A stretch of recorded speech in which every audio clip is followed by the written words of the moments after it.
तेबे आपनको डेली जीवन रे आपण तो अनेक साप देखिथिबे किंतु आजिर वीडियो रे आमे किछि एपरि सापक संपर्क रे कथा हवा जहां आपण केबे हेले मध्य देखि नथिबे।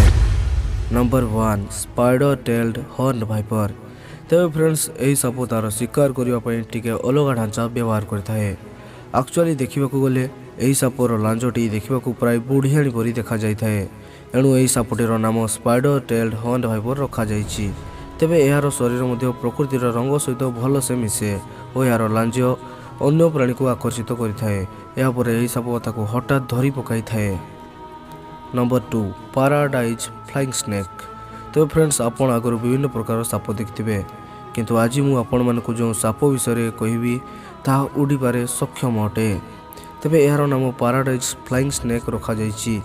विशेषकर यह साउथ ईस्ट अमेरिका रे देखा जाती किंतु लोकों को कहवा अनुसार यह भारतर बेंगल बिहार और ओडिशा परि राज्य में देखा मिलती। तेबे अनेक वैज्ञानिकों मतरे यह उड़ीबारे नहीं बरं गोटे गछरु अन्य गछ को यह डेआ मारी थाए और अनेक कहती जे यह उड़ी पारे बोली।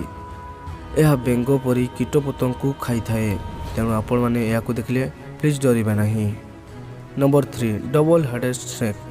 तेबे एही सापर दुईटी मुंड थाए जार शरीर गोटे थिले मध्य दुईटी मुंड और दुईटी हृदय एही साप मानक मध्य थाए।